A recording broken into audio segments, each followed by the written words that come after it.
أعوذ بالله من الشيطان الرجيم.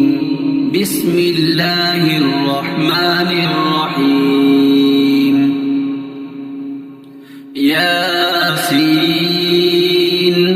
والقرآن الحكيم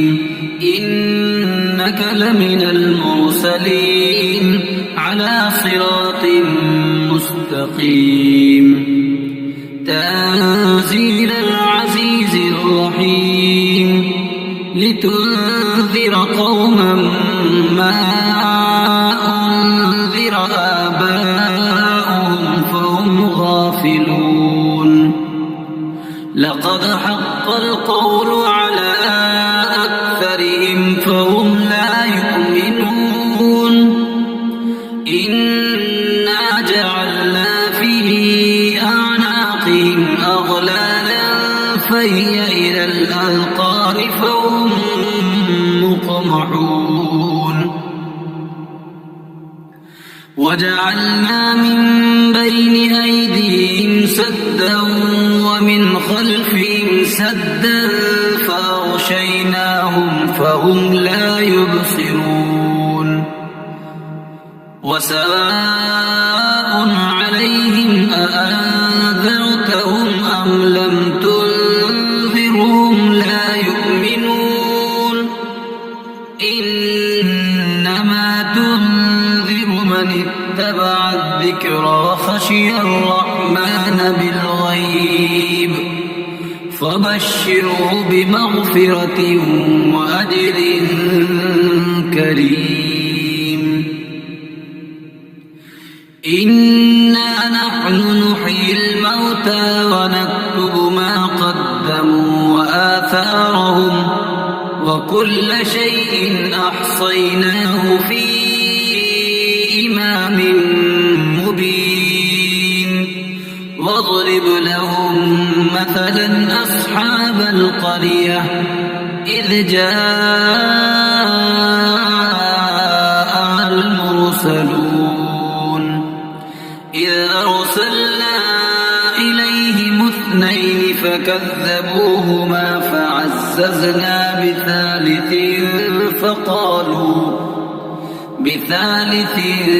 فقالوا إنا إليكم مرسلون. قالوا ما أنتم إلا بشر مثلنا وما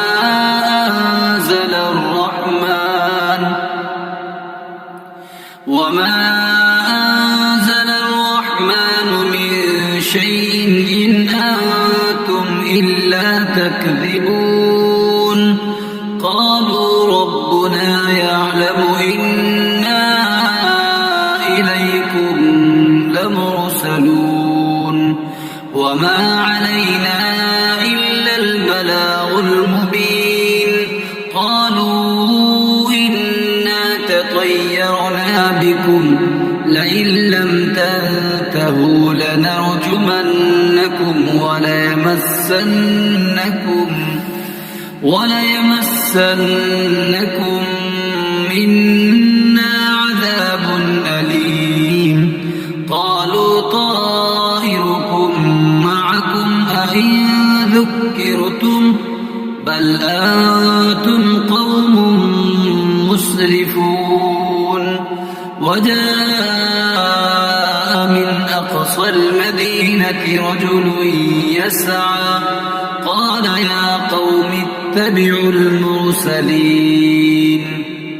اتبعوا من لا يسألكم أجرا وهم مهتدون. وما لي لا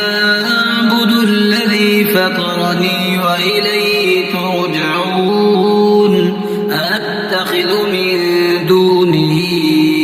آلهة إن يردني الرحمن بضر لا تغن عني شفاعتهم شيئا ولا ينقذون. إني إذا لفي لفي ضلال مبين إني آمنت بربكم فاسمعون قيل ادخل الجنة قال يا ليت قومي يعلمون بما غفر لي ربي وجعلني من المكرمين وما أنزلنا على قومه من بعده من جند من السماء وما كنا منزلين إن كانت إلا صيحة واحدة فإذا هم خامدون يا حسرة على العباد ما يأتيهم من رسول إلا كانوا به يستهزئون ألم يروا كم أهلكنا قبلهم من القرون أنهم إليهم لا يرجعون وإن كل لما جميع لدينا محضرون وآية لهم الأرض الميتة أحييناها وأخرجنا منها حبا فمنه يأكلون وجعلنا فيها جنات من نخيل وأعناب وفجرنا فيها من العيون ليأكلوا من ثمره وما عملته أيديهم أفلا يشكرون سبحان الذي خلق الأزواج كلها مما تنبت الأرض ومن أنفسهم ومما لا يعلمون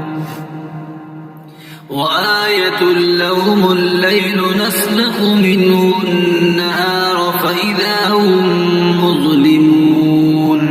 والشمس تجري لمستقر لها ذلك تقدير العزيز العليم والقمر قدرناه منازل حتى عاد كالعرجون القديم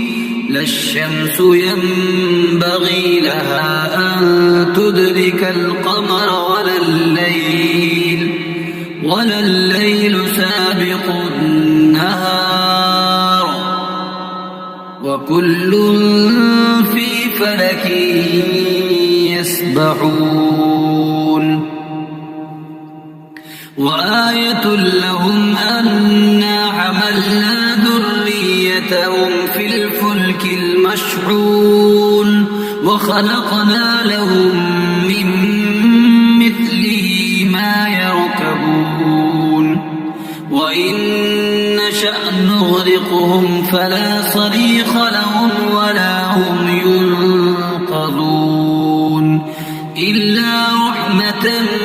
منا ومتاعا إلى حين وإذا قيل لهم اتقوا ما بين أيديكم وما خلفكم لعلكم ترحمون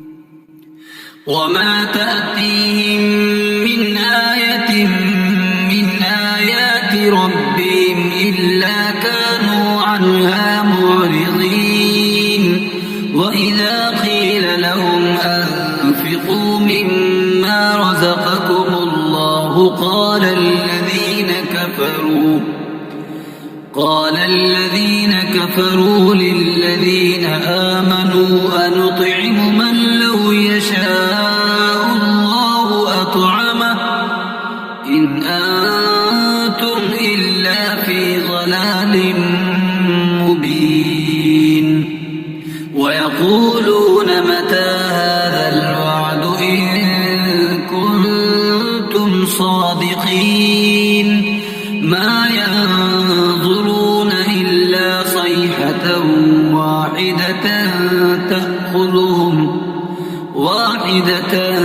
تأخذهم وهم يخصمون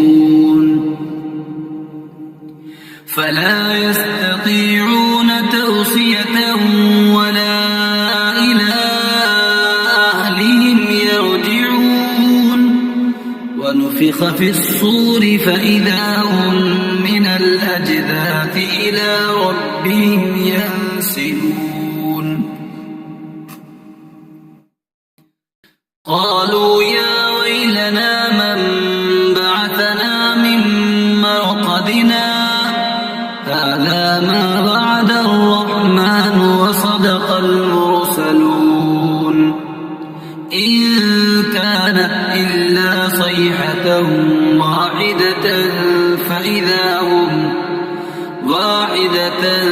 فإذا هم جميع لدينا محضرون فاليوم لا تظلم نفس شيئا ولا تجزون إلا ما كنتم تعملون إن أصحاب الجنة اليوم في شغل فاكهون هم وأزواجهم في ظلال على الأرائك متكئون لهم فيها فاكهة ولهم ما يدعون سلام قولا من رب رحيم وامتازوا اليوم أيها المجرمون ألم أعهد إليكم يا بني آدم ألا تعبدوا الشيطان إنه لكم عدو مبين وأن اعبدوني هذا صراط مستقيم ولقد أضل منكم جبلا كثيرا أفلم تكونوا تعقلون هذه جهنم التي كنتم توعدون اصلوها اليوم بما كنتم تكفرون اليوم نختم على أفواههم وتكلمنا أيديهم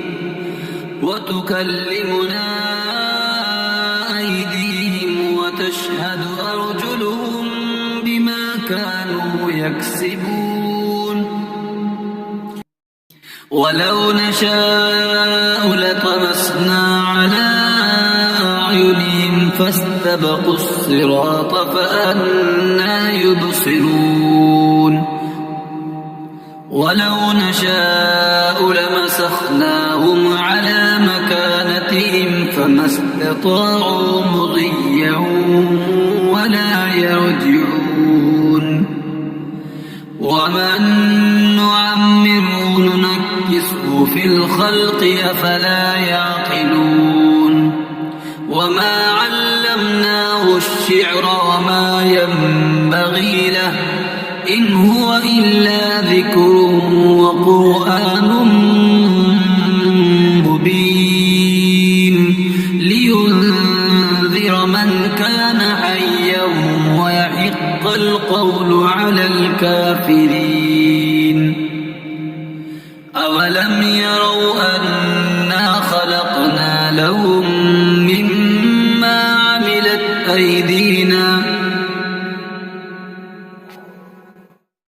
مما عملت أيدينا أنعاما فهم لها مالكون وذللناها لهم فمنها ركوبهم ومنها يأكلون ولهم فيها منافع ومشارب أفلا يشكرون واتخذوا من دون الله آلهة لعلهم ينصرون لا يستطيعون نصرهم وهم لهم جند محضرون فلا يحزنك قولهم إنا نعلم ما يسرون وما يعلنون أولم ير الإنسان أنا خلقناه من نطفة فإذا هو خصيم مبين وضرب لنا مثلا ونسي خلقه قال من يحيي العظام وهي رميم قل يحييها الذي أنشأها أول مرة وهو بكل خلق عليم الذي جعل لكم من الشجر الأخضر نارا فإذا أنتم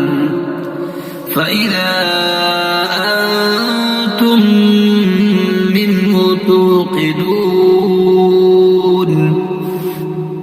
أوليس الذي خلق السماوات والأرض بقادر على أن يخلق مثلهم بلى وهو الخلاق العليم إنما أمره إذا أراد شيئا أن يقول له كن فيكون فسبحان الذي بيده ملكوت كل شيء أعوذ بالله من الشيطان الرجيم بسم الله الرحمن الرحيم الرحمن علم القرآن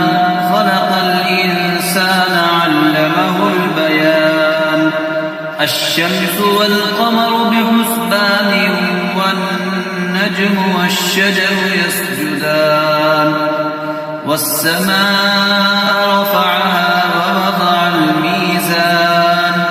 ألا تطغوا في الميزان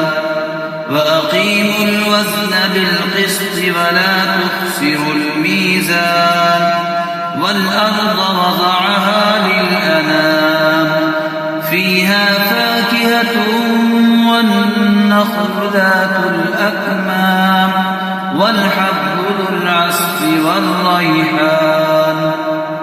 فبأي آلاء ربكما تكذبان خلق الإنسان من صلصال كالفخار وخلق الجان من مارج من نار فبأي آلاء ربكما تكذبان رب المشرقين ورب المغربين فبأي آلاء ربكما تكذبان مرج البحرين يلتقيان بينهما برزخ لا يبغيان فبأي آلاء ربكما تكذبان يخرج منهما اللؤلؤ والمرجان فبأي آلاء ربكما تكذبان وله الجوار المنشآت في البحر كالأعلام فبأي آلاء ربكما تكذبان كل من عليها فان ويبقى وجه ربك ذو الجلال والإكرام فبأي آلاء ربكما تكذبان يسأله من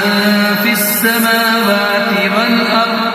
كل يوم هو في شأن فبأي آلاء ربكما تكذبان سنفرغ لكم أيها الثقلان فبأي آلاء ربكما تكذبان يا معشر الجن والإنس إن استطعتم أن تنفذوا من أقطار السماوات والأرض فانفذوا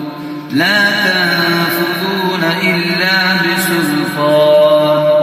فبأي آلاء ربكما تكذبان يرسل عليكما شواظ من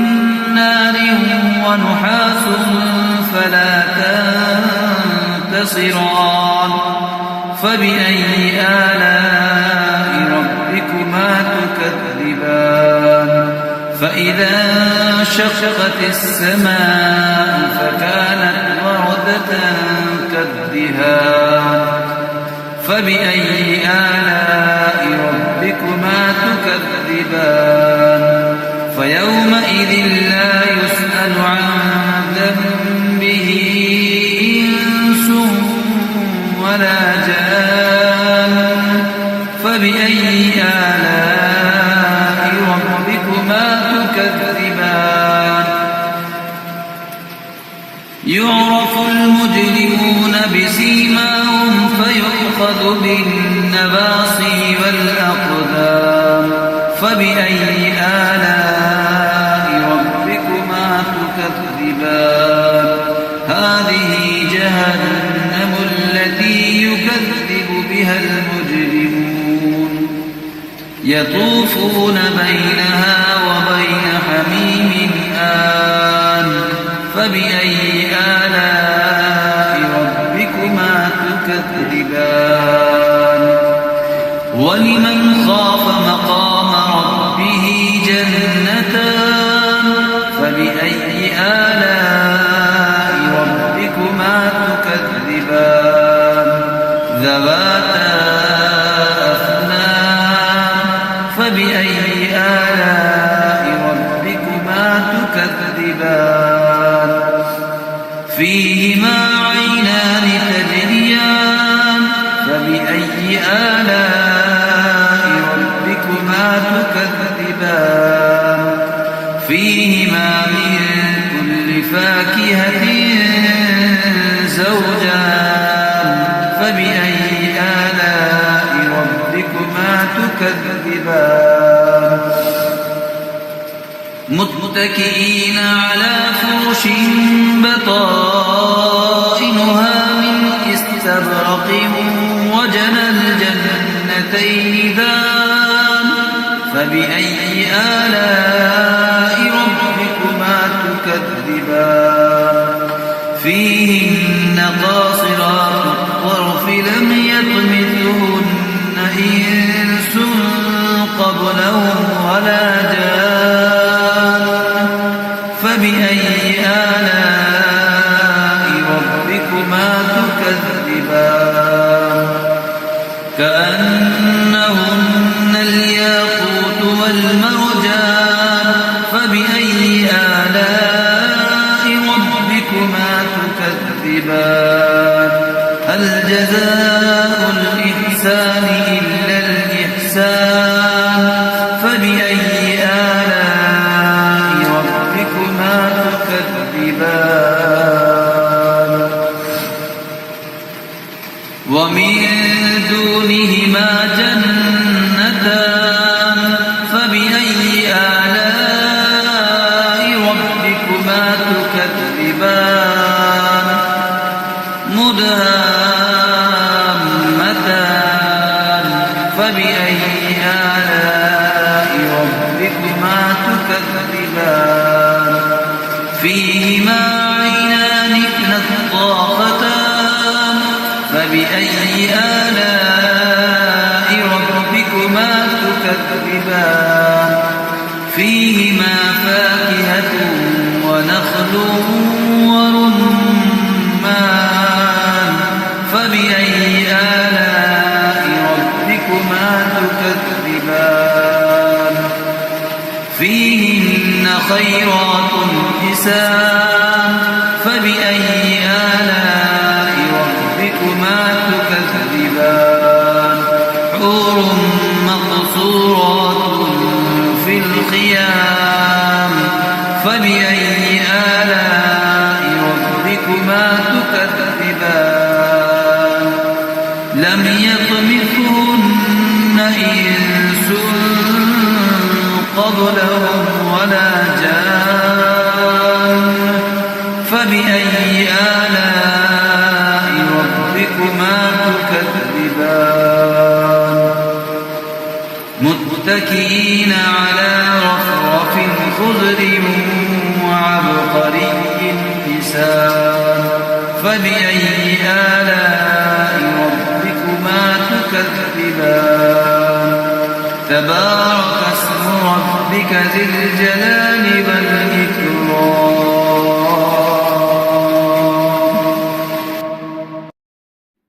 أعوذ بالله من الشيطان الرجيم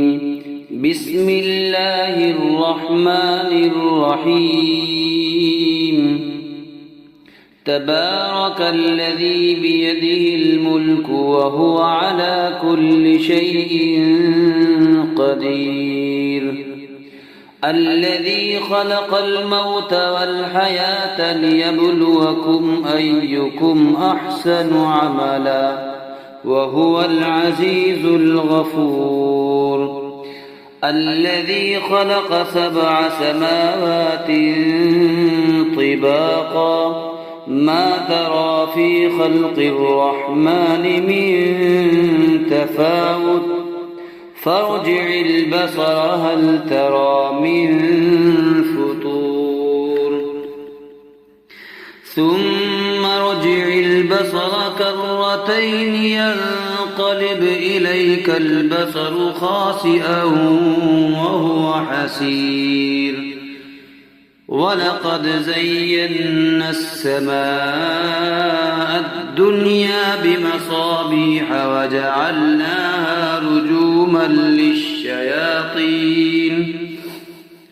رجوما للشياطين وأعتدنا لهم عذاب السعير وللذين كفروا بربهم عذاب جهنم وبئس المصير إذا ألقوا فيها سمعوا لها شهيقا وهي تفور تكاد تميز من الغيظ كلما ألقي فيها فوج سألهم خزنتها ألم يأتكم نذير قالوا بلى قد جاءنا نذير فكذبنا وقلنا ما نزل الله من شيء إن أنتم إلا في ضلال كبير وقالوا لو كنا نسمع أو نعقل ما كنا في أصحاب السعير فاعترفوا بذنبهم فسحقا لأصحاب السعير إن الذين يخشون ربهم بالغيب لهم مغفرة وأجر كبير وأسروا قولكم أو اجهروا به إنه عليم بذات الصدور ألا يعلم من خلق وهو اللطيف الخبير هو الذي جعل لكم الأرض ذلولا فامشوا في مناكبها وكلوا من رزقه وإليه النشور أأمنتم من في السماء أن يخسف يخسف بكم الأرض فإذا هي تمور أم أمنتم من في السماء أن يرسل عليكم حاصبا فستعلمون كيف نذير ولقد كذب الذين من قبلهم فكيف كان نكير أولم يروا إلى الطير فوقهم صافات ويقبضن ما يمسكهن إلا الرحمن إنه بكل شيء بصير أمن هذا الذي هو جند لكم ينصركم من دون الرحمن إن الكافرون إلا في غرور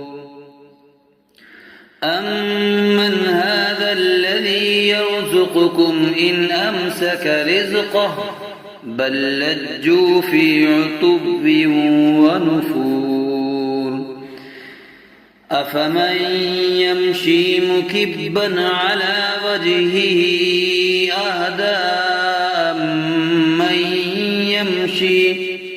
أهدى من يمشي سبيا على صراط مستقيم قل هو الذي أنشأكم وجعل لكم السمع والأبصار والأفئدة قليلا ما تشكرون قل هو الذي ذرأكم في الأرض وإليه تحشرون ويقولون متى هذا الوعد إن كنتم صادقين قل إنما العلم عند الله وإنما أنا نذير مبين